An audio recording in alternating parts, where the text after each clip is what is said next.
Welcome. Welcome to the Real Man Group podcast. I'm your host, Mr. Gray. And as always, I'm so happy to be here. So I hope everybody had a great week. My week was a little rough. Coming down with a cold. I'm actually going to have to go and take a COVID test to make sure everything is all right. So it would be no stick, no wine, no Hennessy tonight. Straight tea. Shout out to my sister.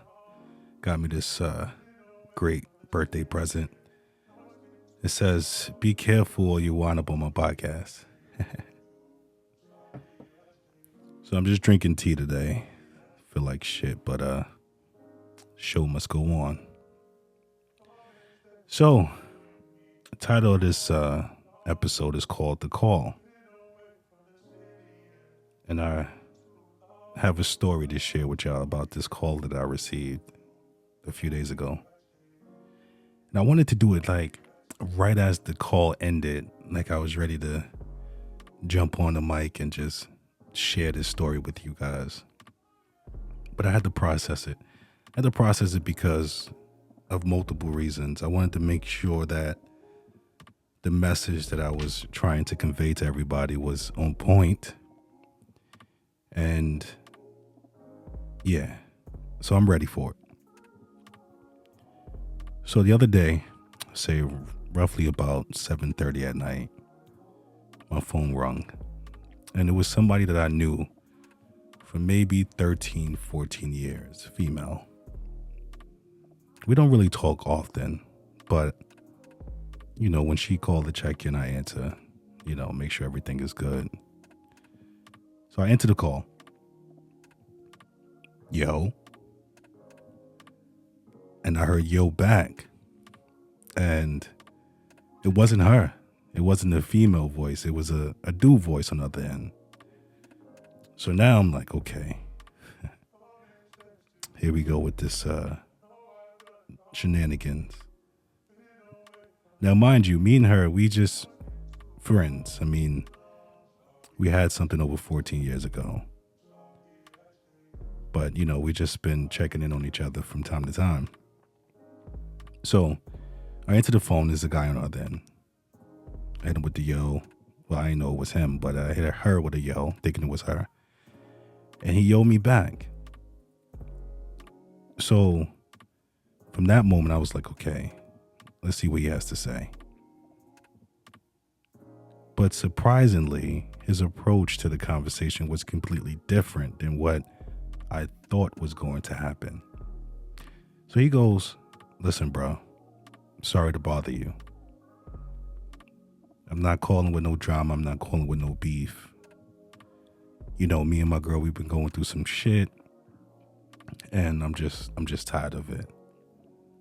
So how I came across your information, your number, I went through her deleted messages and found y'all messages in there." I'm like, okay. And he was like, "I'm not saying that y'all got something going on, but I'm just tired. I've been dealing with her and other guys for so long, and bro, I'm tired." So at that point, like I heard like the hurt, the pain in this fella's voice. Now, mind you, it wasn't nothing going on between us. So he asked me, "Is there anything going on between you and her? I just need to know. Like, I invested so much time and money, emotions involved, and I'm at the end of my rope." So I told him, I was like, "There's nothing going on between us, bro." And I said to him, I said, "Man, I hope everything works out for y'all." She seemed very happy with you. Now, I know side dudes know how to play the game and, we know our positions, but this case, it wasn't it. It wasn't that I was messing around with her. Like, it was literally just us vibing as friends at this point, asking about her family. She's asking about mine. So it wasn't breaking bro code or whatever you guys may think it might have been. But I was just very honest. I was like, nah, there ain't nothing going on between us, man. Like, we've been friends for 13, 14 years. And we were just catching up. He was like, but hold on. It's not your message I'm concerned about.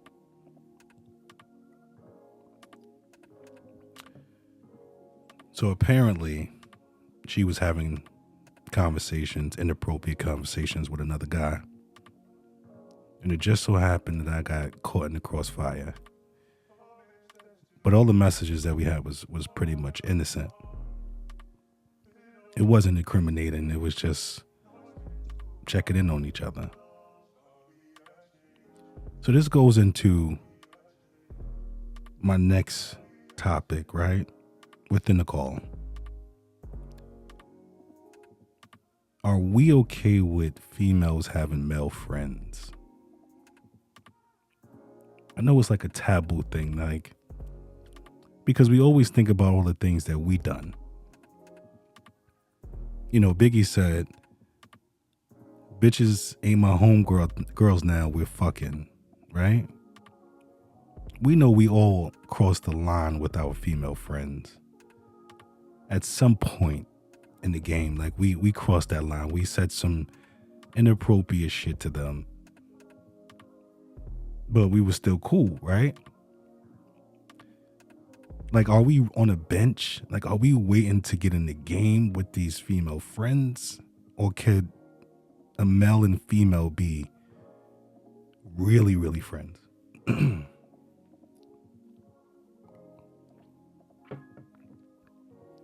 That's the question. Is it our insecurities that allow for us to be totally against a male and female being strictly friends? But in this case, we was friends, but we did have something a few years ago. Well, over a decade ago. So I'm pretty sure y'all seen this video. It went viral.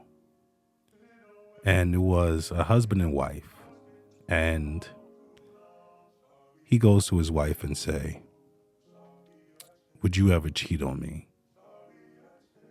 And her response was so shocking. It was like, wow. So she goes and say, yes, I would cheat on you. At the right time, wrong time, it opens up opportunities. But what I know, that it's human nature to be attracted to somebody. It's human nature to pretty much fall in love with someone else or be interested in someone else. So what she does, she just don't put herself in those positions where this could happen. I was blown away by it. Like her whole analogy on just not putting herself in these positions. So we all have the, yo, this is like my sister. This is my peoples. But are they really like sisters and they really like peoples? Or it's just the right time and the wrong time that you guys would be more than that? So as I'm getting older, I'm realizing the value of relationships and friendships is way more important than having a romantic relationship with a female. There's so much can grow within that. Having somebody that you can call and bounce ideas off of and just keep it strictly on some friend shit. I crossed the line plenty of times. I crossed the line where I destroyed some pretty good relationships with women because my flesh was weak and opportunity, like the woman said in the viral video, it was the right time and the wrong time, but it was the right time for me to be put in position.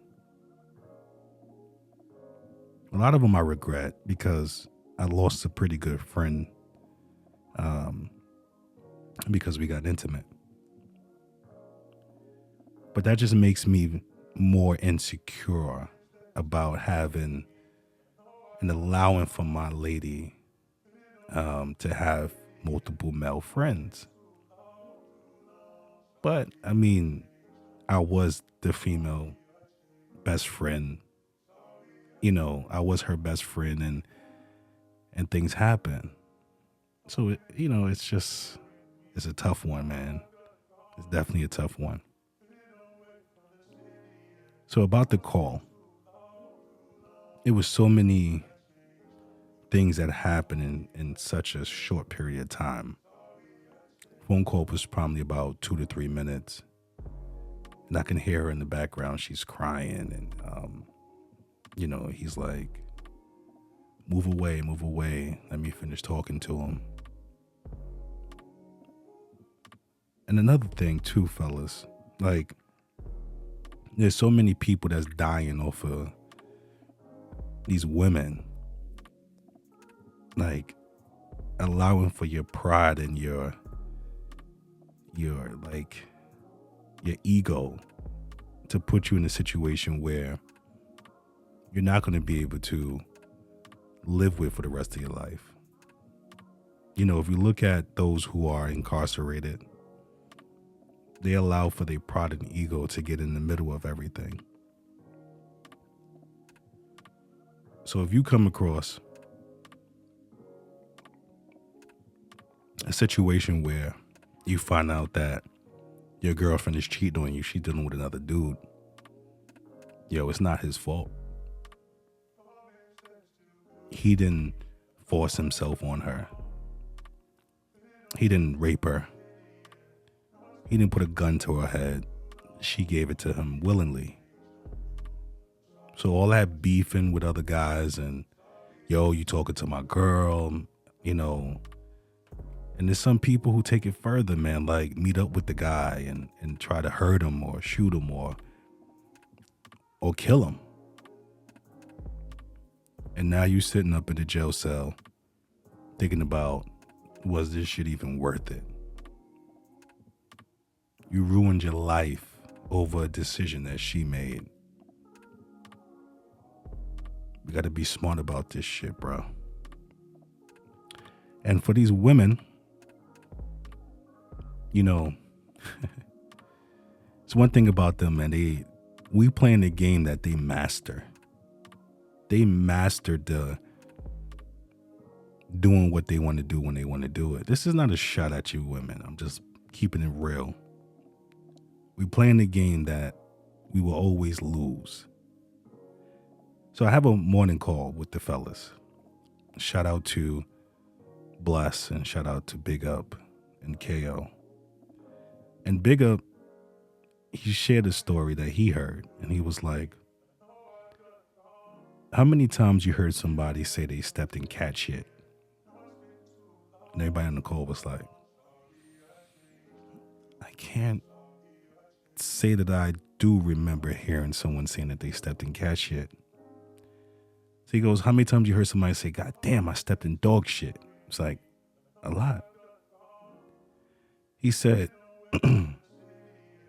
you see, women are like cats. Excuse me. Women are like cats. They know how to cover their shit up. Fellas are sloppy with their shit. We leave a trail of all the shit that we done. But a woman, she knows exactly how to do it and how to play the game. So if you find out that she's messing around with somebody else, there's a strong possibility she wanted you to know. So I was listening to an interview. Excuse me. I was listening to the interview with Jay-Z and Gail. And it was very interesting to see the growth in Jay. From where he came from and to where he's at now. And I just had the inkling to really look at myself and be like, yo, listen, am I able to see the growth in me? And I can say I do. And I'm very proud of the growth that I'm seeing. Still got a lot of work to do, but I'm getting there. But then after that interview was done, there was another Jay-Z interview. And it was something that stood out to me the most. He said, I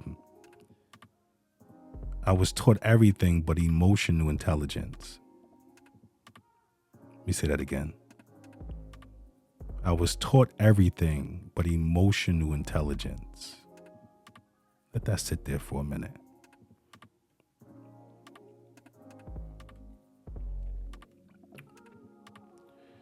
Nine times out of 10, men don't know how to control their emotions. And we do things very impulsive. We make dramatic decisions, based off of the lack of emotional intelligence. We beat somebody up because they disrespected us. In some cases, some fellas out there shooting people because they felt disrespected. So, to learn yourself from an emotional standpoint and to establish some form of emotional intelligence, that's how you're able to change a lot of things. So, I was thinking the other day, who taught me how to tie a tie? I thought about it for a second. I'm like, damn, did my pops teach me how to tie a tie? And then it hit me, it wasn't my pops who taught me how to tie a tie. It was a complete stranger who taught me how to tie a tie. So then I started thinking, I'm like, what am I teaching my sons, my boys? Because I learned everything but emotional intelligence, right? Shout out to Jay, because that shit was on point. So then I started thinking about it. I'm like, what do I do with my kids, with my boys, when they with me? Shout out to all the weekend warriors. I salute you. I became the disciplinary, and I also became the person that tried to make sure that my kids had an incredible weekend when they was with me. So we go to the movies, we go to Chuck E. Cheese. It was always, how can I have fun with my kids? But now I'm looking at it like, if I was to leave this earth today, what exactly am I leaving for my kids to say my dad taught me this? So how many times you heard like someone that took over the family business? It was passed down from generation to generation, and everybody just fell into position. And I realized that I need to be able to teach my kids how to tie a tie. We got to be able to invest in our kids, not just financially, but on a emotional level and even on a spiritual level. So we be able to leave them with something. So emotional intelligence, it all ties in with each other. So bro who called me and had that conversation with me and wasn't on some rah-rah, I'm gonna kill you, shoot you up, bang bang shit because he found my number in his girl phone, son was able to have some form of emotional intelligence. He understood that it had nothing to do with me, it had everything to do with her. And just redirect your energy, your focus. So from this day moving forward, I'm going to make sure that I give my boys something of substance so they could always revert back to it. And we're going to start with emotional intelligence, controlling your emotions, and learning how to express yourself. And all of this came from that phone call and also the Jay-Z interview. It makes you think about everything differently. So I hope things work out between old boy and shorty. I do. Because it's nothing like knowing that someone else is pleasing your woman. It's probably the hardest thing that a man had to deal with. So the call. Hope you guys enjoyed this episode. I did. As always. And if you haven't subscribed to the channel, please do so. Click that like button. It's going to help us.